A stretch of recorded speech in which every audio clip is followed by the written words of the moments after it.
Hi friends मु जनाऊँ आपण मानक मो यूट्यूब चैनल को आपण मानक स्वागत। आपण मैंने जानते हुए आजिका डेट्रे मुवी वेब सीरीज सबकि पपुलारिटी केते किंतु वर्तमान समय आपण मैंने जानी कि धर्म को लेकिन मेकर्स मैंने मुवी बनाऊँ कौन धर्म को मुवी नहीं कह गोटे भूल माध्यम कहले चले कहीं वर्तमान समय आम रोचे इंडिया रे इंडिया भी वर्तमान चाइना को पछारे पकई वर्तमान समय इंडिया रे 142 करोड़ पॉपुलेशन हो जाइए। यही पॉपुलेशन रे सब धर्मर मिसिकी लोक रोचंती तापर भी डायरेक्टर प्रोड्यूसर एक्टर मैंने यह सुधा जानी सुधा भी धर्म को लेकिन मुवी बनाऊँ। वर्तमान सुधा आपण मैंने जानी जमीक आदिपुरुष रिलीज जाइए कंट्रोवर्सी रे घेरी रही से भाई आगुरी रिलीज होता पीके तांडव लक्ष्मी बम ये अनेक मुवी रिलीज होगी कंट्रोवर्सी की आपणई आपण मैंने देखिथे वर्तमान रिलीज होता आदिपुरुष मुवी रे प्रभु श्रीराम एवं हनुमान छवि को किपर भाव में खराब कर देखा जोटा कि गोटे धर्म को सेंटिमेंट हर्ट कला भाई मुवीटी की बनाई सेमती पीके मुवी रे भगवान शिव को लेकिन अनेक प्रकार खराब जिन देखाई। मोर ये गोटे question film maker producer director मानू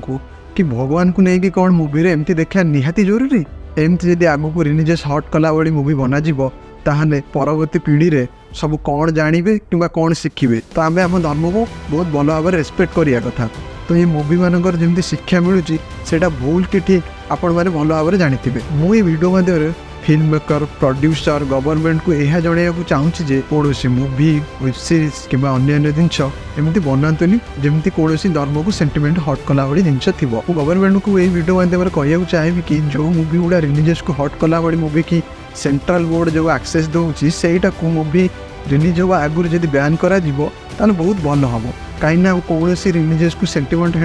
हर्ट कला भाई मुवी जदि न हम तो बहुत भल हम। मोर एटा फिल्म प्रोड्यूसर डायरेक्टर गवर्नमेंट को यह अनुरोध कि रिलीजियस को लेकिन कौन मुवी न बनइले बहुत भल हम। थैंक यू धन्यवाद आपण मैंने ये वीडियो को देखी लास्ट पर्यंत आपको बहुत बहुत धन्यवाद। तो मुझे आपण मानू कही रखा चाहूँगी कि मुझे जो वीडियोटी मुझे फास्ट टाइम बनाऊँ मोर किछटा मिस्टेक होइथिबो निश्चय जानी आपण मानू भल लगिपारे कि न लगिपारे सेटा मुझे भी जानी मो पर्सनल ओपिनियन रखिली आपण मानू केमिति लगिला आपण माने निश्चय कमेंट बॉक्स माध्यम जनइबे।